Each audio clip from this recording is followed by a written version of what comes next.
Yay! That was fun. That was better. That was fun. That's a fun song. I won't be able to talk for the rest of the week. This is Christmas, and the spirit, the central theme of Christmas is that of giving. The central theme of Christmas is God giving to us, and us responding and giving to others. And I hope that for you, this Christmas season is a catalyst for giving. Not just this season. You know, it's funny, the charities talk about how, Christmas comes and they get swarmed with stuff. But rather a consistent giving that goes on and on and on. I want to talk about that in a couple different perspectives as we talk about offerings. See, worship is nothing if it doesn't result in a change in your life. If it doesn't impact how you live your life, it's an emotional ride, hopefully, but it's nothing of any value or substance if it doesn't change your life. So I want to talk to you briefly about a couple different avenues of giving. If you go through our Frameworks whole series, we talk about a concept called tithing. And if you're not familiar with tithing, it's pretty simply this. God is such a giver that He wants to teach us to be givers. So He says, give me the first 10% and I'll bless you beyond what you gave. Oftentimes that's financially, other times it's in other ways, but it is amazing how God comes through when you give to Him your tithes. And so that's kind of the thing that I believe biblically God gives as kind of a key thing, saying, give this to me. So if you haven't given your tithes this month, I encourage you to do that. Take the envelope out in front of you. There's a line that says tithe. That's giving the first fruits to God. Here you go. Secondly is offerings.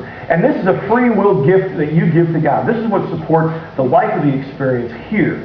If you're a part of this experience family, the Bible is really clear. It says where your treasure is, there your heart will be also. In other words, look at where you're spending your money. You're going to know where your heart is. If you would like to, value your journey with God more, start putting more money into your journey with God. Real simple.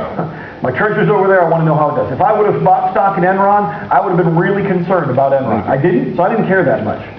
Got friends that work at one of the big banks in the area, the call centers, and they took some of my tax money and some tax money that my children probably may pay, and as a bailout, but then they outsourced one of their call centers overseas. Now it ticks me off because my treasurer's there. That's my tax money. I'm like, hey, wait a second. You just took that's your job. I took my money and you sent it somewhere else. That ticks me off a little bit because it's where my treasurer is. You want to find out where your heart is? Where do you put your checks? If you want to change where your heart is, change where you're sending your checks. It'll work. So if you believe in this ministry, put it here. If you believe in some other ministry or some other way of impacting people, put your money there. And then I want to ask Sherry to come up here. Give Sherry encouragement. She's scared to come up here. She does so well. She's fantastic.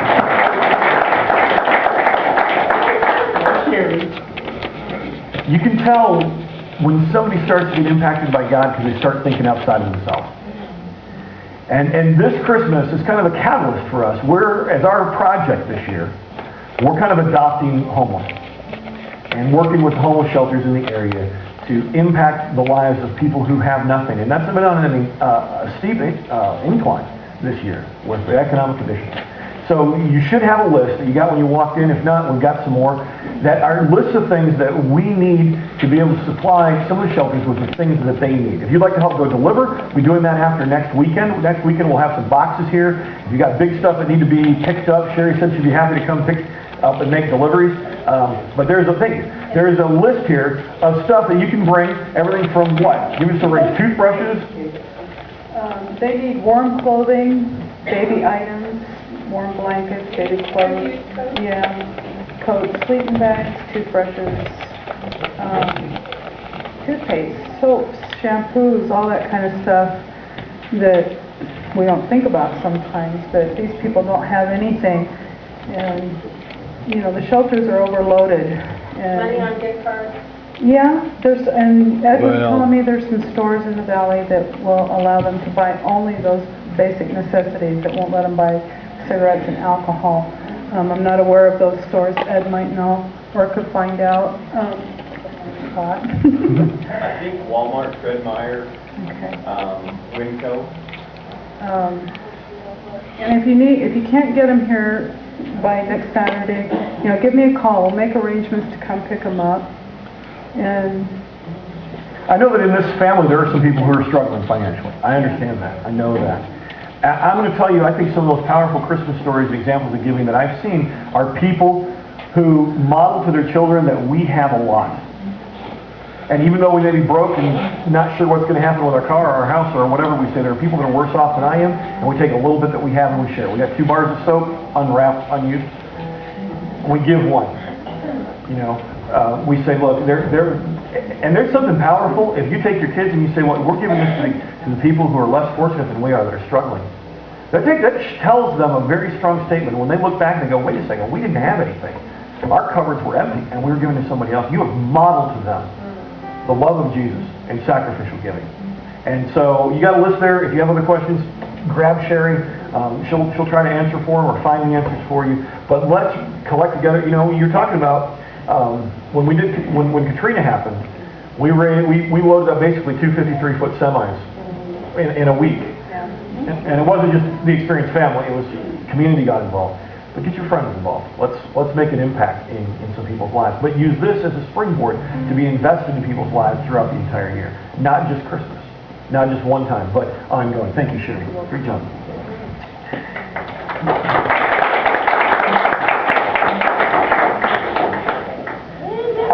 And finally, I want to challenge you with one other aspect of giving.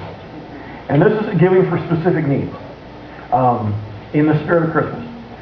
If you've been a part of the Experienced family, you know that our giving, God has always provided the basics. We have a building, we have rent, all that kind of stuff. Some months that seems a little scary. But a lot of our ministries haven't been able to be funded very much this year. And children's ministry is one of them. You came in, you saw an angel tree out there. And you saw that there's a lot of little tags there. And they got little stuff, from a bag of Sharpie or a package of Sharpies to paper to helping buy curriculum or Bibles. I mean, there's a range of things back there. Or TV. They need some TVs back there. There's DVD, VCR, all that kind of stuff. There's a lot of stuff on that card. You take one of those tags, you write down your name on the list that are hanging on the wall there, and next week you can bring that in, or anytime in the next month or so, bring that in. Because we invest in the lives of children. We invest in a lot of areas of the experience. This is one that has a need right now. And it's a simple way. In addition to the regular offering that you're giving, this is the way sometimes we meet just special targeted needs. And we're going to have to do more targeted needs as we continue. We've got challenges that we need to face. We need to be looking at another building. We need to be looking the next year. We need to be looking at various things. And we'll take targeted giving in addition to the consistent stuff. And what's powerful about this is the long-term effects that it's having. And Debbie, you were talking about how you've done with teens and tweens, and now you're doing with the 4-year-olds, and it's a different world for you, but you're seeing Jesus come alive in your eyes. I am, because I was telling the first group, and some things came to me afterwards, is that we're doing 23 songs. And that's really hard to teach to 4- and 6-year-olds. I mean, it's like, Lord, okay, how do I let them see, this whole impact that we memorize? I remember as a little child memorizing it. But I really didn't know anything about it. I didn't know how to memorize it. And they gave me a little prize. And I thought, okay, we talk to Jesus here. We're very open. We want to be expressed to God. And we have that freedom. Our children should too. We should teach them too that. And I thought, Lord, okay, 4-year-old does not have much attention span. Mm-hmm. So Lord, how long can I teach them you when I now said, Lord, thank you for this day. The snow is beautiful. And they're gone. They're ready for the next step. So I started, because of 23 Psalms, we've been learning about the shepherds and everything else. I thought, okay, let's see if I can see the children see pictures. Close your eyes and make a picture. So we have a picture of a meadow, because we've been talking about sheep and shepherds. And there was this meadow, and now all of a sudden I'm asking them, what do you see in the meadow? Well, it first started, someone saw flowers. Well, what color are the flowers? And what else do you see? Oh, I see mountains, or I see rocks, or I see this. And then I'm telling them, and when we first started, well, there's somebody coming. Who is he? And they said, oh, it's Jesus. Well, what's he wearing? And it's interesting to hear what Jesus wore. That's very comical. Jesus can be in jeans, and he can be in white, and some said a robe. What kind of robe? A bathrobe. That was interesting. So they must have saw a play. But that's their deal. But the thing that was neat was when it came alive.